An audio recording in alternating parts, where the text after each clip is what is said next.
Hello नमस्ते अभिवादन, मैं हूं सलीम और स्वागत है आप सभी को MS वर्ड मास्टर कोर्स के लेसन नंबर 12 में। लास्ट क्लास में हमने सीखा था आपका डिजाइन टैब एकदम कंप्लीट किया था। तो आज हम कंप्लीट करेंगे लेआउट टैब को। लेआउट टैब का सारा ऑप्शन को देखेंगे, साथ ही में हम प्रिंट का ऑप्शन को भी देखेंगे। जैसे फाइल में जब आप जाते हो तो यहाँ पर आपको प्रिंट ऑप्शन मिल जाता है, यहाँ पर है प्रिंट एंड देन यहाँ से आता है प्रिंट का प्रीव्यू एंड इस साइड में जो डायलॉग बॉक्स आ रहा है, इस साइड का पूरा सेटिंग को हम सीखेंगे इस वीडियो में। तो चलिए आज का वीडियो को शुरू करते हैं।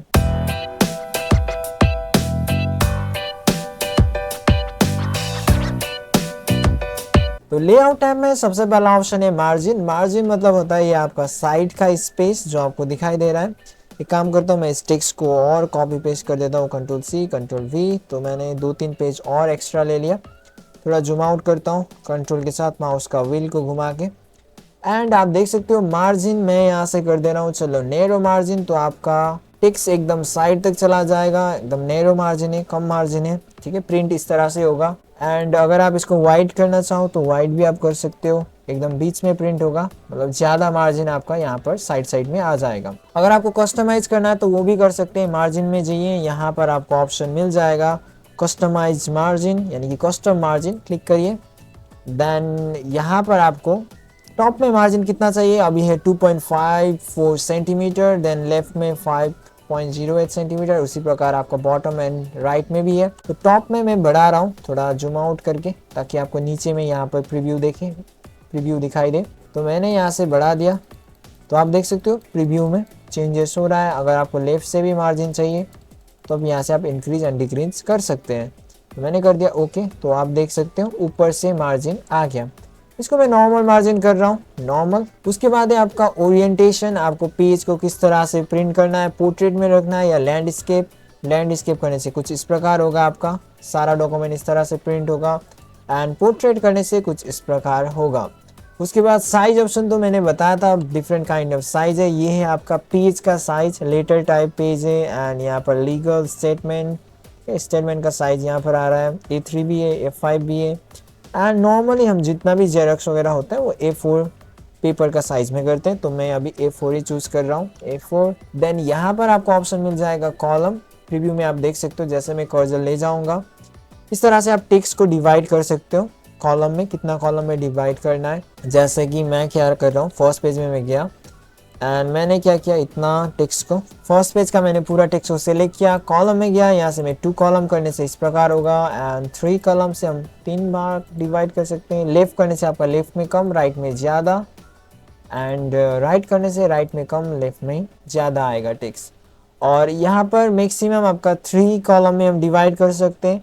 इससे ज़्यादा भी करना है उसके लिए भी ऑप्शन है, यहाँ पर है आपका मोर कॉलम में आपको जाना होगा। देन यहाँ पर आप देखिए नंबर ऑफ कॉलम में अभी कितना है 3, तो मैं यहाँ से बढ़ा के कर दिया 5। इतना तो नहीं चाहिए, कोई बात नहीं, मैंने 5 कर दिया एंड ओके। सो 5 कॉलम में डिवाइड हो गया। मैं इसको कर देता हूँ 1 कॉलम, ठीक है। उसके बाद है ब्रेक ऑप्शन। सपोज आपको क्या करना है, फर्स्ट पेज में केवल इतना ही प्रिंट करना है, सेकेंड पेज में इतना प्रिंट करना है एंड थर्ड पेज में बाकी को प्रिंट करना है। बाकी को मतलब उधर चला जाएगा, लेकिन फर्स्ट पेज में इतना ही प्रिंट करना है। तो हम क्या करेंगे, कर्सर को यहाँ पर रखेंगे जहाँ से आपको ब्रेक करना है, यहाँ पर लास्ट में कर्सर रखा। देन मैं ब्रेक में गया एंड फर्स्ट ऑप्शन ही आपको मिल जाएगा पेज ब्रेक, ठीक है। इस ऑप्शन को आपको यूज करना है तो आपका पेज ब्रेक हो जाएगा। जहाँ पर कर्सर रखा था वहाँ से नीचे का कंटेंट सारा नेक्स्ट पेज में चला गया। उसी प्रकार मैंने क्या किया, मुझे सेकेंड पेज में इतना कंटेंट को रखना है तो मैं यहाँ पर लास्ट में कर्सर रखा, इस जगह में ब्रेक में जाके पेज ब्रेक, तो आपका सेकेंड पेज में इतना कंटेंट आ गया। इस तरह से आप पेज ब्रेक कर सकते हैं। उसके बाद एक कॉलम ब्रेक। अगर आपको ये टेक्स्ट को कॉलम में डिवाइड करना है तो मैंने ऑप्शन तो बता दिया था आपको, मैं फिर से सेलेक्ट करके कॉलम में जाके मैंने कर दिया इसको 2 कॉलम, ठीक है। एक काम करता हूँ, मैं Ctrl+Z कर रहा हूँ एंड दिखा रहा हूँ आपको। इस पूरा टेक्स्ट को मैंने सेलेक्ट किया, पहले मैं कर रहा हूँ कॉलम में उसको डिवाइड, 2 कॉलम में मैंने डिवाइड कर दिया 2 कॉलम। अब मुझे ब्रेक करना है। ब्रेक मतलब जैसे मैंने यहाँ पर कर्सर रखा, ठीक है, तो सारा नीचे का कंटेंट आपका इस साइड में चला जाएगा, ये साइड में, ठीक है, इस साइड में चला आएगा। तो कर्सर यहाँ पर रखा, ब्रेक, कॉलम ब्रेक आपका, तो इस साइड में आ जाएगा और वो नीचे का था वो नीचे चला जाएगा, मतलब ज़्यादा जो हुआ वो नीचे चला आया, ठीक है। मैं फिर से दिखाता हूँ। जब कर्सर इस साइड में होता है, जैसे मैंने यहाँ पर कर्सर रखा, मैं इसको थोड़ा हाईलाइट भी कर देता हूँ आपका ताकि समझ में आए। यहाँ पर मैंने कर्सर रखा, ब्रेक में जाके कॉलम ब्रेक किया तो इस साइड में आया। अगर सपोज मान लेते मैं इसको यहाँ से ब्रेक कर रहा हूँ, इसको भी कॉलर कर देते। कर्सर मैंने यहाँ पर रखा, ठीक है, यहाँ से मुझे ब्रेक करना है तो मैं ब्रेक में गया, कॉलम ब्रेक, तो नीचे चला जाएगा, कंटेंट नीचे आ गया, उससे नीचे का जितना भी कंटेंट था वो यहाँ पर नेक्स्ट पेज में चला आया। तो इस तरह से आप कॉलम को ब्रेक कर सकते हैं। जब कर्सर इस साइड होता है तो इस साइड का कॉलम में आता है, और जब कर्सर इस साइड होता है नीचे का पेज में आपका टेक्स्ट चला जाएगा। तो ये था आपका कॉलम ब्रेक। उसके बाद है टेक्स्ट मैपिंग। इसके लिए मैं क्या कर रहा हूँ, पूरा टेक्स्ट को सिलेक्ट करके वन कॉलम में कर दिया पहले। सपोज मान लेते हैं मुझे यहाँ से ब्रेक करना है, यहाँ पर पॉइंट जहाँ पर लिखा है इसका यहाँ से मुझे ब्रेक करना है, ब्रेक मतलब नेक्स्ट लाइन में लेके आना है, तो मैं एंटर करूँगा। जब एंटर किया तो आप यहाँ पर देख सकते हैं इस लाइन एंड ये टेक्स्ट के बीच में जो गैप आया है, ये लाइन एंड ये दो टेक्स्ट के बीच में जो स्पेस है आप देख सकते हो, पैराग्राफ स्पेस है। ये पैराग्राफ एंड ये पैराग्राफ के बीच में जितना स्पेस है एंटर करने के बाद उतना ही आया। मैं एक बार फिर से दिखाता हूँ। मैंने कर्सर यहाँ पर रखा, यहाँ से मुझे नेक्स्ट लाइन में लेके आना है, एंटर किया तो पैराग्राफ ब्रेक हो गया।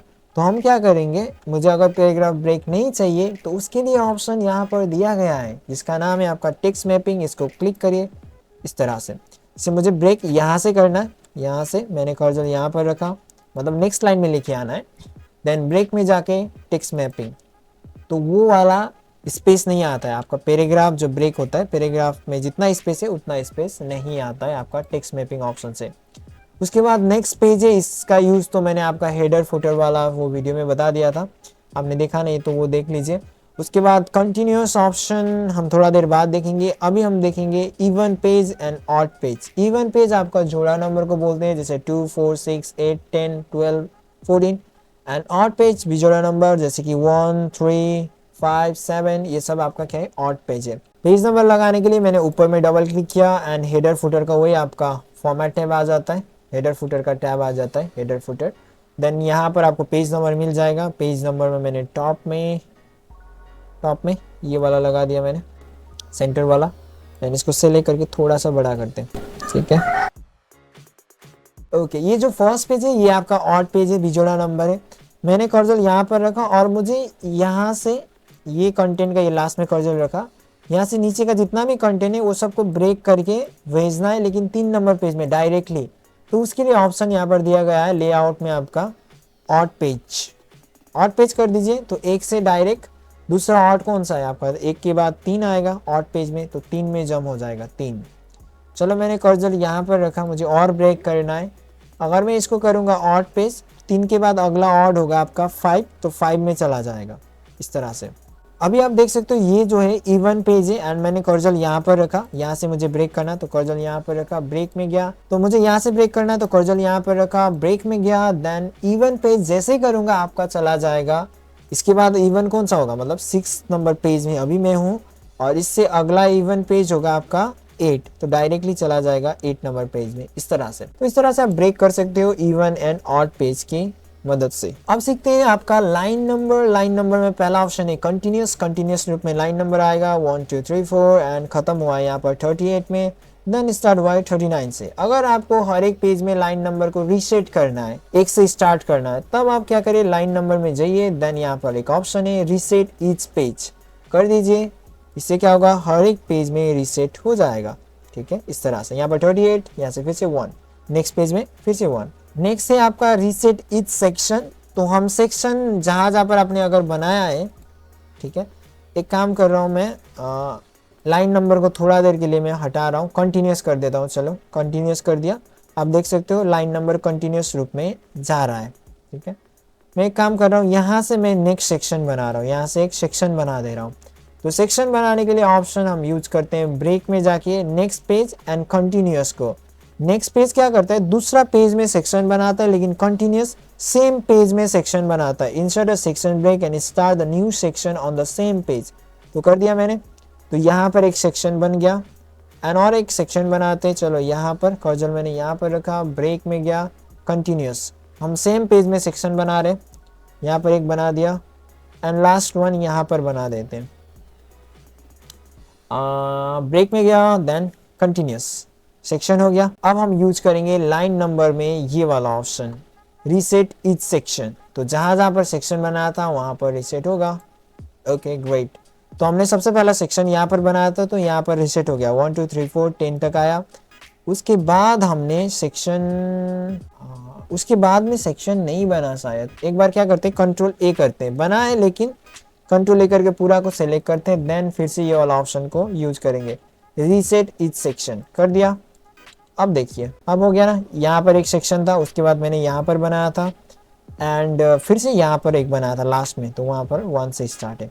ठीक है, इस तरह से आप सेक्शन में भी लाइन नंबर को रीसेट कर सकते हैं। कैसे, आपको पहले सेक्शन बनाना होगा, ब्रेक में जाके कंटिन्यूस या नेक्स्ट पेज ऑप्शन यूज करके, देन उसके बाद आपको ये वाला ऑप्शन से लाइन नंबर को रीसेट करना होगा, रीसेट ईच सेक्शन। उसके बाद है आपका suppress for the current paragraph. इससे क्या होगा, आपका जो करेंट पैराग्राफ जिसमें आप हो या सेलेक्ट किया हो उससे लाइन नंबर को हटा सकते हैं। हट गया, दोबारा लाना है, यहाँ से आप ला सकते हैं। तो ये था आपका लाइन नंबर। एंड दूसरा है आपका हाइपनेशन। हाइपनेशन आपको दो ऑप्शन मिल जाएगा, ऑटोमेटिक एंड मैनुअल। ऑटोमेटिक करने से ऑटोमेटिक लग जाएगा, ऑटोमेटिक कर दिया तो जहां जहां पर हाइपन का जरूरत था वहां पर लग गया।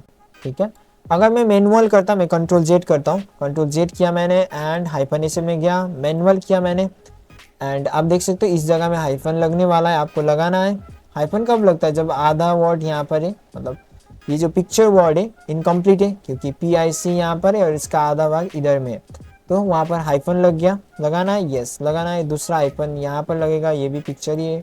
तीसरा हाइफन पिक्चर ही है, मैंने सेम चीज़ कॉपी किया था इसलिए ये बार बार वही वाला आ रहा है। इस तरह से आप हाइफन मैनुअली भी लगा सकते हैं एंड ऑटोमेटिक करने से आपको एक एक करके ज़रूरत नहीं, एक बार में ही लग जाएगा हाइफन।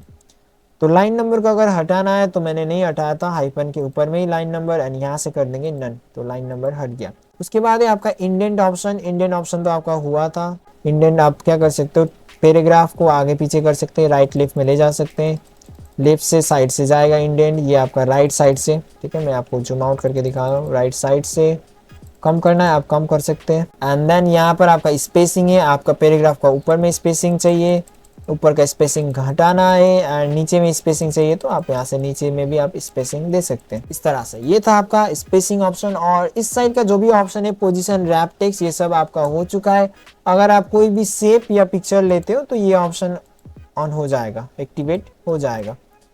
आप जाइए, हम देख रहे थे लेआउट, अब देखिए सारा ऑप्शन ऑन हो गया। तो ये था आपका लेआउट टैब। अब बढ़ते हैं प्रिंट डायलॉग बॉक्स की तरफ। तो कंट्रोल P करने से आपका प्रिंट का प्रीव्यू आता है। यहाँ पर हम ऑप्शन को देखेंगे, सबसे पहले आ रहा है आपका प्रिंटर, जो प्रिंटर आपका कनेक्ट है उसको सिलेक्ट कर लीजिए। देन यहाँ पर आ रहा है प्रिंट ऑल पेज। हमारा टोटल पेज कितना है वो देखना है तो आप नीचे में यहाँ पर देख सकते हैं, टोटल पेज है हमारा 3 एंड अभी हम 3 नंबर पेज में ही है। ठीक है, करेंट पेज है हमारा 3 एंड पूरा 3 पेज ही प्रिंट होगा।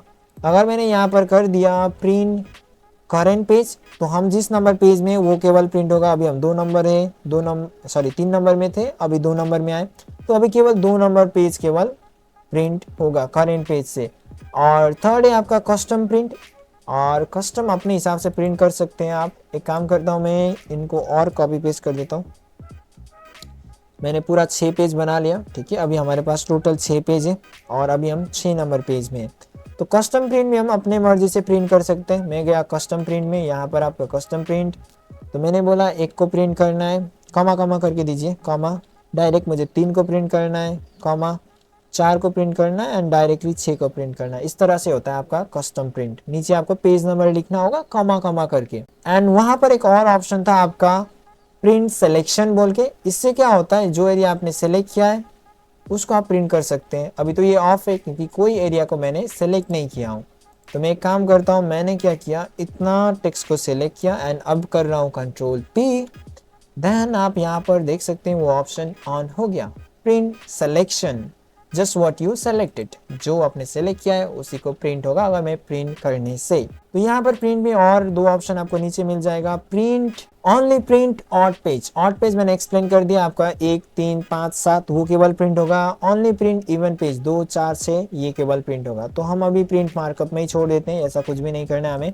हम करते हैं प्रिंट ऑल पेज। देन नीचे आते हैं, नीचे आपको मिल जाएगा print one sided and manually print on both sided. अगर आप वन साइडेड रखते हो तो केवल पेज का एक साइड प्रिंट होगा अगर manually print on both sided करने से आपका पेज का दोनों साइड आप प्रिंट कर पाओगे एक एक करके। तो इस ऑप्शन का यूज करके आप पेज का दोनों साइड आप फ्लिप करके आपको मैनुअली प्रिंट करना होगा। उसके बाद मैं अभी यहाँ पर वन साइडेड ही कर रहा हूँ। नीचे आपका क्वालिटेड एंड अनक्वालिटेड, इसको एक्सप्लेन करने से पहले मैं आपको ऊपर में कॉपी दिखाना चाहता हूँ। अभी हमारे पास है एक कॉपी, यानी कि हमारा टोटल पेज है 6 और 6 पेज का एक एक कॉपी निकलेगा। फर्स्ट का एक कॉपी, 2 का एक कॉपी, आपको समझ आया होगा। जैसे मैं यहाँ पर कॉपी बढ़ा देता हूँ, चलो मैंने कर दिया 3 कॉपी, तो हर एक पेज का 3 कॉपी करके आपका प्रिंट होगा। क्वालिटेड में यहाँ पर देखिए 2 ऑप्शन है, क्वालिटेड एंड अनक्वालिटेड। क्वालिटेड रखने से क्या होगा आपका, मैंने ऊपर में बोला है 3 कॉपी, हमारा टोटल पेज है 6, ठीक है। फर्स्ट 1 नंबर पेज प्रिंट होगा, 2 नंबर पेज प्रिंट होगा ये क्वालिटेड में, और 3 नंबर पेज प्रिंट होके 6 तक प्रिंट होके खत्म हो जाएगा। और फिर से 1 नंबर में आएगा, क्योंकि मैंने 3 कॉपी बोला है ना। फिर से 1 2 3 4 5 6, 2 कॉपी हो गया, फिर से 1 नंबर पेज में आके वो प्रिंट होना स्टार्ट होगा। अगर आपने रखा अनक्वालिटेड तो क्या होगा, एक ही पेज का 3 बार प्रिंट, उसके बाद 2 में जाएगा, 2 ही पेज का 3 बार प्रिंट, एंड उसके बाद 3 नंबर पेज में जाएगा, एंड 3 पेज का 3 कॉपी बनेगा, यानी कि जो मैंने यहाँ पर कॉपी रखा है, ठीक है। आपको आई होप समझ आएगा, यहाँ पर देखने से आपको समझ आ रहा है। क्वालिटेड में आपका 1 2 3 करके प्रिंट होगा, मतलब जितना हमारा पेज है वो सब प्रिंट होकर निकल जाएगा 6 तक। फिर से आपने जितना कॉपी बोला है उसके हिसाब से वो 1 नंबर में आएगा। और अनक्वालिटेड रखा, अनक्वालिटेड रखने से क्या होगा, एक ही पेज का यहाँ पर जितना कॉपी है वो निकलेगा, उसके बाद 2 नंबर में जाएगा, ठीक है, इस तरह से। एंड नीचे में आपका है प्रिंट ओरिएंटेशन, जो कि मैंने आपको लेआउट टैब में बता दिया था। आप लैंडस्केप करके भी प्रिंट कर सकते हैं, लैंडस्केप इस तरह से। एंड यहाँ पर पेज है, A4 सेलेक्ट है, मैं इसको प्रिंट पोर्ट्रेट ही कर रहा हूँ। पेज है, उसके बाद मार्जिन, आप नैरो वगैरह रख सकते हैं। लास्ट ऑप्शन है आपका 1 पेज पर शीट। इससे क्या होगा, एक पेज में एक ही पेज प्रिंट होगा। अगर आप 2 पेज पर शीट करने से क्या होगा, 2 पेज एक पेज में प्रिंट होगा। हमारा टोटल पेज कितना है 6, तो अगर 2 पेज एक ही में प्रिंट होने से 3 पेज में हमारा प्रिंट कंप्लीट हो जाएगा, ठीक है। मैं आपको एक बार दिखा भी देता हूँ। अभी मैं कर रहा हूँ प्रिंट, तो प्रिंट तो नहीं होगा, लेकिन सेव का ऑप्शन आएगा, ठीक है। प्रिंटर कनेक्शन नहीं है तो सेव करने का ऑप्शन आया। इसको मैं कर रहा हूँ डेस्कटॉप में सेव, एंड नाम दे दिया, चलो प्रिंट 1 बोल के ऐसा नाम दे दिया। ये PDF में सेव होगा, सेव कर दिया। मैंने सेटिंग क्या किया था आप यहाँ पर देख सकते हो, मैंने रखा था 2 पेज पर शीट, यानी कि हमारा टोटल 6 पेज था, तो 2 पेज अगर एक पेज में आने से टोटल आपका 3 पेज में खत्म हो जाएगा। ये मैं क्या बोल रहा हूँ आपको समझ आ जाएगा। मैंने सेव कर दिया उसको, आप देख सकते हो ये वाला था। अभी मैंने जो सेव किया इसको ओपन करके दिखाता हूँ। डबल क्लिक किया एंड देखिए मैंने क्या किया था, 2 पेज पर शीट, एक पेज में 2 पेज प्रिंट हुआ, एक इस साइड एक इस साइड। नीचे में आप देख सकते हो इस तरह से। तो टोटल कितना पेज लगा आपका, 3 पेज। ओहो हो, यहाँ पर तो ज्यादा पेज है, राइट। हाँ क्यों है, चलो लेट्स वेरीफाई। ओके, सो यहाँ पर मैंने क्या किया था, आपका 3 कॉपी रखा था, तो क्या हुआ, आपका पेज तो 3 पेज में ही कंप्लीट हो गया था, ठीक है जी। हमारा टोटल पेज था आपका 6, अगर 2 पेज मैंने यहाँ पर पर शीट करके रखा है, 2 पेज एक पेज में प्रिंट होगा, तो टोटल 3 पेज में ये 6 पेज आ जाएगा, ठीक है। लेकिन कॉपी भी तो मैंने 3 रखा है, तो इसलिए यहाँ पर आप देख सकते हैं कि ज़्यादा आई। 1 2 3 खत्म हुआ, फिर से 1 2 3 next copy, then last copy 1 2 3, इसके नीचे नहीं है। तो समझ में आ रहा क्यों ज़्यादा पेज आया था आपका, जस्ट वहाँ पर मैंने 3 कॉपी रखा था, इसीलिए 3 कॉपी के कारण इतना पेज आया है। सो ये था आपका लेआउट टैब। आई थिंक आपको समझ आया होगा, अगर नहीं आया तो मुझे पूछ सकते हैं, एंड ये वीडियो को दोबारा रिवाइंड करके भी देख सकते हैं। तो मिलते हैं आपको अगले वीडियो में, जहां पर हम सीखेंगे रेफरेंस टैब को। Thanks for watching, see you guys in the next video.